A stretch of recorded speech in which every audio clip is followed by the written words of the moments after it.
بسم اللہ الرحمن الرحیم۔ السلام علیکم دوستو، کیا حال ہیں؟ سب ٹھیک ہیں؟ خیریت سے ہیں؟ تو عبارت شروع کرتے ہیں۔ بسم اللہ الرحمن الرحیم۔ والصلاة علی سید الانبیاء محمد المصطفیٰ وعلی آلہ المجتبیٰ۔ عبارت کو ہر روز کم سے کم 50 بار پڑھنا ہے۔ تو پہلے والی عبارت اور اس عبارت ان کو آپس میں جوڑ کر آپ نے 50 بار دہرانا ہے۔ اب ہم آتے ہیں کہ اس کی لغوی تحقیق کیا ہے۔ واو کا معنی تو ہوتا ہے اور، الصلاۃ کا معنی رحمت، اور علی پر، سید الانبیاء، تو سید میں نے سردار اور انبیاء میں نے نبی، تو یہ چونکہ اضافت ہے تو انبیاء کے سردار، اور محمد، لفظ محمد کا معنی محمد ہی ہوگا، اور المصطفیٰ کا معنی ہے چنے ہوئے، اور وہ کا معنی اور ہو گیا علی پر، آلہ ان کی اولاد، اور المجتبیٰ برگزیدہ یعنی چنے ہوئے۔ تو یہ ہمارے 2 کام مکمل ہو گئے۔ اب آپ لوگوں نے کیا کرنا ہے کہ اسم فعل حرف ان میں سے متعین کرنے ہیں۔ تو ہم اگلے پیج میں آتے ہیں اور ان کو متعین کر لیتے ہیں۔ واو حرف ہے اور الصلاۃ اسم ہے، الف لام اور گولتا اس کے آخر میں لگی ہوئی ہے۔ علی بھی حرف ہے، سید یہ اسم ہے، علامت یہ ہے کہ یہ مضاف ہے، اور انبیاء بھی اسم ہے، اس کی شروع میں الف لام ہے اور یہ جمع بھی ہے۔ لفظ محمد بھی اسم ہے اور اسم ذاتی ہے، علم ہے۔ المصطفیٰ بھی اسم ہے کیونکہ اس کی شروع میں الف لام ہے۔ وہ حرف ہو گیا، علی بھی حرف ہے، آلہ یہ مضاف الیہ ہے اور یہ اس کی اسم ہونے کی علامت ہے، اور المجتبیٰ بھی اسم ہے، الف لام اس کے شروع میں لگا ہوا ہے۔ امید ہے کہ اسی کے ضمن میں آپ حضرات کو کلمات کا آپس کا تعلق اور اعراب اور وجہ اعراب بھی سمجھ میں آ گئے ہوں گے۔ تو اب ہم بڑی ترکیب کرتے ہیں، دیکھیں میں نے حل کی ہوئی ہے، غور کریں۔ وہ حرف عطف ہو گیا، جو سابقہ عبارت ہوگی وہ پوری عبارت بن جائے گی معطوف علیہ، اور وہ کے بعد والی آج کے سبق میں موجود جو عبارت ہے وہ بن جائے گی معطوف۔ یہ حرف عطف کا یہاں مقصد ہے۔ الصلاۃ یہ مبتدا ہے کیونکہ اس کی آگے خبر دی جا رہی ہے، تو جس کے بارے میں کوئی اطلاع دی جائے، خبر دی جائے، اس کو مبتدا کہتے ہیں، اور جو خبر ہوتی ہے اس کو خبر کہتے ہیں۔ علی حرف جر ہو گیا، سید مضاف اور الانبیاء مضاف الیہ، یہ مضاف الیہ سے مل کر بن جائیں گے مبدل منہ، اور لفظ محمد ہو گیا موصوف، المصطفیٰ صفت، موصوف صفت مل کر یہ بن جائیں گے بدل۔ یہاں مبدل من بدل کیسے بن گئے؟ دیکھیں، مبدل من اور بدل دونوں سے ایک ذات مراد ہوتی ہے، تو آپ دیکھیں کہ سید الانبیاء، انبیاء کے سردار، اس سے جو ذات مراد ہے محمد المصطفیٰ، ان سے بھی تو وہی ذات مراد ہے، تو الفاظ 2 ہو گئے اور ذات 1 ہو گئی۔ تو جب الفاظ 2 ہوں، ذات 1 ہو، تو پہلا لفظ اس کو مبدل منہ کہیں گے، دوسرے کو بدل کہیں گے، اور یہ مبدل من بدل کی 4 قسمیں ہیں: بدل الکل، بدل البعض، بدل الغلط اور بدل الاجتماع۔ یہاں بدل الکل ہے۔ بدل الکل کیا ہوتا ہے کہ مبدل من، اس سے ٹوٹل جو ذات مراد ہے، یہ جو چیز مراد ہے، بدل سے بھی اتنی ہی مکمل وہی ذات اور وہی چیز مراد ہو۔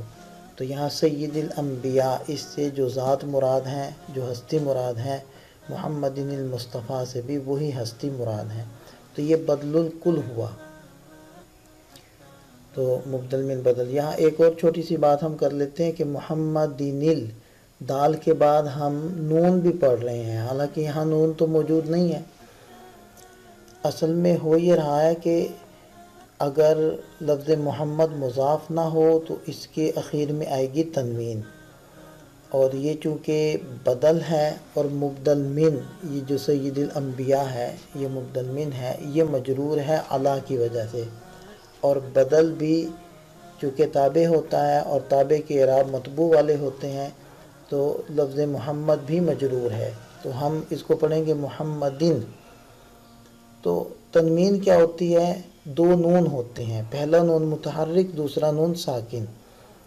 تو اب ہمیں ضرورت یہ پڑی کہ آگے ہے المصطفیٰ، مصطفیٰ کا جو لام ہے، یہ جو الف کے بعد لام ہے تو یہ ہے، یہ بھی ساکن ہے، تو اسی کے سکون کی وجہ سے تو شروع میں حمزہ بڑھایا گیا تھا، حمزہ وصلی جس کے بارے میں بات ہو چکی ہے، تو یہ وسط کلام میں ہے، چونکہ اس حمزہ کو اب پڑھا نہیں جائے گا اور یہ ساکن ہو جائے گا، لکھنے میں آئے گا، پڑھنے میں نہیں آئے گا۔ اب کیا کریں گے کہ محمدن دال کی جو تنوین ہے، جو نون ہے، اس نون کو ہم نے ملانا ہے اس لام کے ساتھ۔ اب وہ نون خود ساکن ہے، کیونکہ بتلایا کہ تنوین دو نون ہوتے ہیں، ایک پہلا متحرک دوسرا ساکن، تو ادھر سے تنوین کا دوسرا نون ساکن ہے اور جس کے ساتھ ملانا ہے لام وہ بھی ساکن ہے، تو یہ تو اجتماع ساکنین ہو گیا۔ ہم کیسے پڑھیں گے اس کو؟ تو جہاں دو ساکن جمع ہو جائیں تو اس میں سے ایک ساکن کو یعنی پہلے ساکن کو حرکت دینے کی ضرورت پڑتی ہے پڑھنے کے لیے، تو ضابطہ یہ ہے کہ الساکن اذا حرک حرک بالکسر، یہ میں آگے لکھ کر دکھا دیتا ہوں آپ حضرات کو۔ تو یہ ہے وہ ضابطہ، الساکن اذا حرک حرک بالکسر، کہ جب بھی ساکن کو حرکت دی جاتی ہے تو کسرہ سے حرکت دی جاتی ہے۔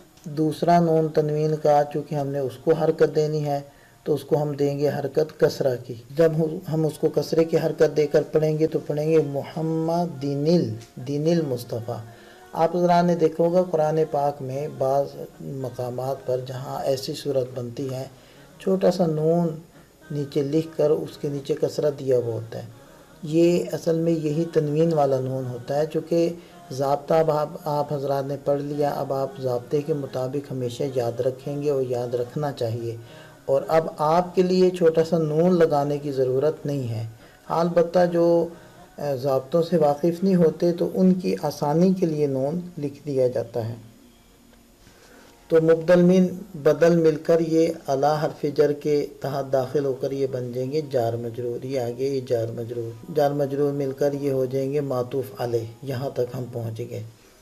وہ حرف عطف ہو گیا، علی حرف جر ہے، آلہ مضاف مضاف الیہ مل کر موصوف، یہ موصوف نیچے لکھ دیا، المجتبی اس کی صفت، موصوف صفت مل کر مجرور اور جار مجرور مل کر یہ معطوف ہو گیا، معطوف علیہ معطوف مل کر یہ دونوں متعلق ہو جائیں گے، ہم محذوف نکالیں گے نازلتن، یہ بھی مفہوم ہوتا ہے کلام سے، جو مفہوم ہو الفاظ سے بس وہی نکال لیتے ہیں، تو یہ ہم نے نازلتن نکال لیا، تو اس کے متعلق ہو گیا نازلتن، اس میں فاعل کا صیغہ ہے، اس کی ضمیر اس کی فاعل ہے، اور یہ اپنے متعلق سے مل کر شبہ جملہ ہو کر یہاں خبر بن جائے گی، اور مبتدا ہم نے الصلاۃ نکالا تھا، یہ مبتدا اپنی خبر سے مل کر جملہ اسمیہ لفظاً خبریہ اور معناً انشائیہ بن جائے گا۔